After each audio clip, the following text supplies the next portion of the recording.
اعوذ باللہ السمیع العلیم من الشیطان الرجیم۔ ناظرین، ہم جس سورہ کا ترجمہ تلاوت کر رہے ہیں وہ سورہ بقرہ ہے۔ اس میں ایک تو اللہ تعالیٰ نے بنی اسرائیل سے جو انعامات ان پر نازل کیے تھے ان کا تذکرہ کر رہے تھے، اور بنی اسرائیل کا بھی پہلے میں بتا چکا ہوں کہ وہ حضرت ابراہیم علیہ السلام کی اولاد ہے، اور حضرت ابراہیم علیہ السلام نے اپنی اولاد کو یاد کیا تھا تو اللہ تعالیٰ نے ان کو کہا تھا کہ جو نیک ہوں گے، جو میری راہ پہ ہوں گے، میں ان پہ انعامات کروں گا۔ پھر ایک حد تک، جب تک اللہ تعالیٰ نے چاہا ان پہ انعامات کیے، اور ان کے ایک بیٹے کو چنا تھا حضرت اسحاق علیہ السلام کو، پہلے ان پہ انعامات کا سلسلہ شروع کیا جو کہ جا کر ختم ہوا حضرت عیسیٰ علیہ السلام تک۔ حضرت عیسیٰ علیہ السلام ان پر فائنل آئے تھے، اور حضرت عیسیٰ علیہ السلام کو بھی انہوں نے نہیں مانا۔ اس کے بعد حضرت ابراہیم کی اولاد دوسری حضرت اسماعیل علیہ السلام، اس کو اللہ تعالیٰ نے چنا، اور ان میں ہو سکتا ہے وقتاً اللہ تعالیٰ نے کوئی پیغمبر بھیجا ہو، جو انہوں نے 360 بت رکھے ہوئے تھے تو انہوں نے ایسے نہیں رکھے ہوں گے، وہ بھی اپنے ٹائم کے انہوں نے جو ان کو بزرگ مانا ہوا تھا۔ تو اس کے بعد جب حضرت عیسیٰ کے بعد اللہ تعالیٰ نے نبی کو چننے کا خیال کیا، تب حضرت اسماعیل علیہ السلام کی لڑی سے حضرت محمد صلی اللہ علیہ وسلم کو چنا، اور انہوں نے نبیوں کے سلسلے کو اختتام کیا، ختم کر دیا، اور جو قرآن نازل کیا ان پر، اس کو آخری کتاب، اور اس نبی جو حضور صلی اللہ علیہ وسلم تھے ان کو آخری نبی قرار دے کر قیامت تک اس سلسلے کو بند کر دیا۔ ابھی ہمارے پاس رہنمائی کے لیے جو کتاب ہے وہ یہی کتاب ہے قرآن مجید، کیونکہ ہم تو حضور صلی اللہ علیہ وسلم کے ٹائم پہ تھے نہیں۔ احادیث کا میں بتا چکا ہوں کہ احادیث جو ہے نا وہ اخبار احاد ہوتی ہیں، بندوں کی بتائی، بندوں کے ساتھ بڑھاپا بھی لگا ہوا ہے، ذہنی کمزوری بھی لگی ہوئی ہے، ہر چیز لگی ہوئی ہے، پھر ان پہ جرحیں ہوتی ہیں، سارا کچھ ہوتا ہے، اور زیادہ تر اختلافات ان احادیثوں کی وجہ سے ہی ہو رہے ہوتے ہیں۔ قرآن پر کسی کا اختلاف نہیں ہے، یہ بالکل فل اینڈ فائنل ہے۔ ہر فرقے کا جو بھی فرقہ ہو، اس کو اگر قرآن کے بارے میں پتہ ہو تو وہ کہتا ہے کہ بھئی یہ تو بالکل فائنل ہے، اس پہ کوئی اختلاف نہیں ہے۔ باقی احادیث کو کوئی بندہ کوئی نہیں مانے گا، کسی حدیث کو کوئی نہیں مانتا، یہ سلسلہ چلتا رہے گا۔ لہٰذا قرآن شریف میں خود بھی آتا ہے کہ جب قیامت کے دن نبی اللہ تعالیٰ کے آگے شکایت کریں گے تو ہر نبی اپنی کتاب کے بارے میں کہے گا کہ یا اللہ، میری اس جو قوم تھی، یعنی جس پہ مجھے آپ لوگوں نے بھیجا تھا، جن کے پاس، انہوں نے میری کتاب کو چھوڑ دیا تھا، جو آپ نے کتاب مجھے دی تھی انہوں نے چھوڑ دیا تھا، تو لہٰذا کتاب کو نہیں چھوڑنا، یہی وہ کتاب ہے۔ یہودیوں نے توریت کو چھوڑا ہوا تھا، عیسائیوں نے انجیل کو چھوڑا ہوا ہے، اس پہ انہوں نے بہت نکالے ہوئے ہیں، اختلافات نکالے ہوئے ہیں۔ مسلمانوں نے قرآن کو چھوڑا ہوا ہے، اس پہ انہوں نے ثواب کا مرض کسی مولویوں نے لگایا ہوا ہے ان پہ، بس وہ عربی پڑھتے جاؤ، ثواب لیتے جاؤ، جیسے کوئی یہ دکان سے تو ثواب بانٹی جا رہی ہے۔ جس طرح وہ کوئی خیرات کرتا ہے نا تو بندے اس میں ٹوٹ پڑتے ہیں، تو آج کل کے مسلمان بھی بس عربی پہ لگے ہوئے ہیں، وہ ثواب لیتے جا رہے ہیں، سمجھ میں کچھ نہیں آتا۔ تو لہٰذا قرآن کو سمجھو، ثواب مت لو، ثواب ایسے نہیں ملتا۔ اگر ایسے پڑھنے سے ثواب مل رہا ہوتا تو حضور صلی اللہ علیہ وسلم کے ٹائم پہ وہ عرب بہت ثواب لے رہے ہوتے، وہ تو ثواب کے بہت چہیتے تھے، اسی وجہ سے انہوں نے 360 بت رکھے ہوئے تھے کعبے کے اندر، وہ ثواب ہی لے رہے تھے، گناہ ثواب کا کام وہ بہت کرتے تھے، اس طرح ثواب نہیں ملتا۔ ان کو سمجھیں، قرآن پاک کو سمجھیں اور پھر اس پہ عمل کریں۔ لہٰذا ہم آگے اسٹارٹ کر رہے ہیں، پوچھتے ہیں آپ سے یتیموں کے بارے میں، کہو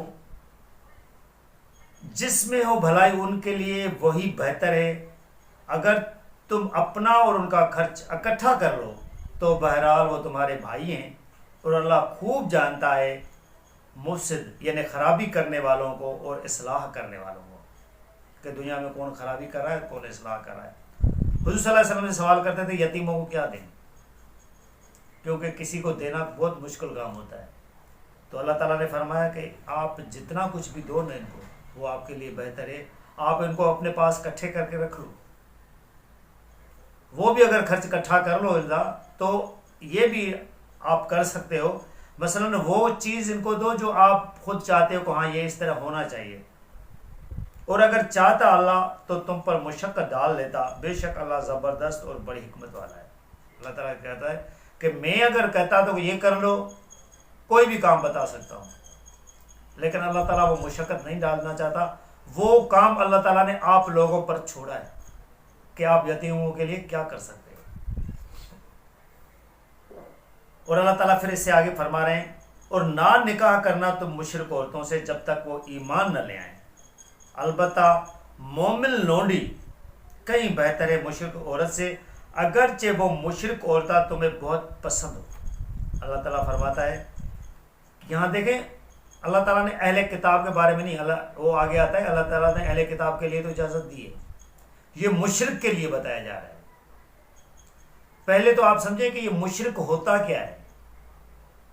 میں نے آپ کو پچھلی ویڈیوز میں بتایا تھا کہ کچھ الفاظ ہوتے ہیں، ان الفاظوں کو سمجھنا پڑتا ہے، جب آپ ان الفاظوں کو نہیں سمجھیں گے تو آپ پورے جملے کی معنی کو نہیں سمجھیں گے،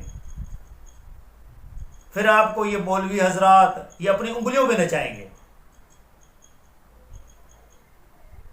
لہذا مشرک کہتے ہیں جو شرک کرے، شرک ہوتا ہے شراکت، آپ کوئی بھی دھندا کر رہے ہو، کوئی بھی کام کر رہے ہو، اس میں دو بندے اگر شریک ہو گئے تو یہ شراکت ہو گئی۔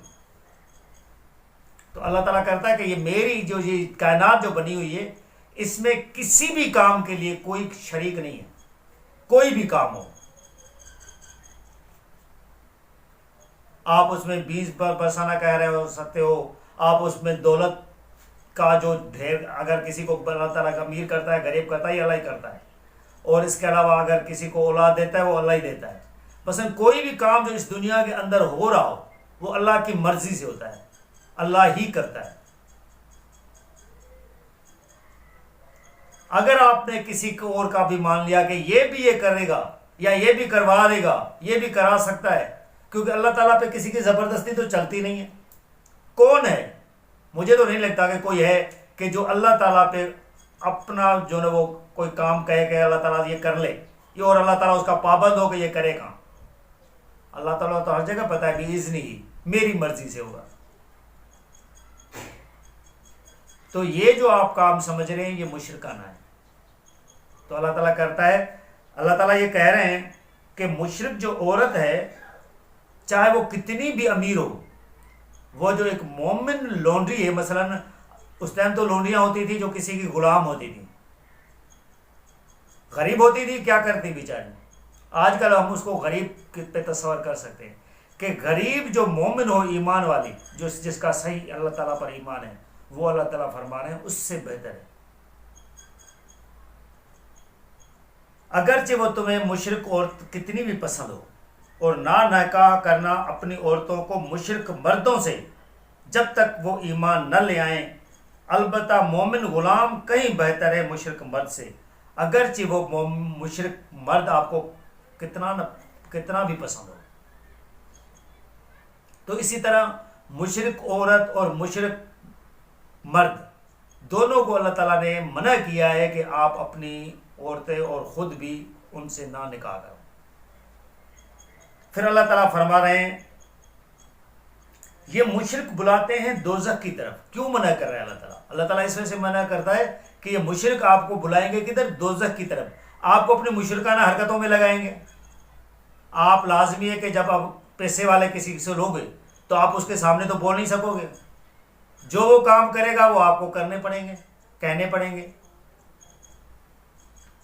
تو اس وجہ سے اللہ تعالیٰ فرما رہے ہیں کہ وہ مشرک جو ہے، وہ جو شرک کر رہا ہے، وہ آپ کو دوزخ کی طرف لے جائے گا، دوزخ کی طرف بلاتا ہے. اور اللہ بلاتا ہے جنت اور مغفرت کی طرف اپنی اذن سے، اپنی مرضی سے بلا رہا ہے کہ اللہ تعالیٰ کی مرضی یہ ہے کہ آپ جنت اور مغفرت کی طرف جاؤ. اللہ تعالیٰ کسی کے لیے برا نہیں چاہ رہا. برا چاہتا ہے شیطان، اور دوسرا ہے اپنا نفس جو برا چاہ رہے ہوتے ہیں. اللہ تعالیٰ کے بارے میں کبھی بھی یہ بندہ خیال نہیں کر سکتا کہ اللہ تعالیٰ کسی کے لیے برا چاہ رہے ہوتے ہیں.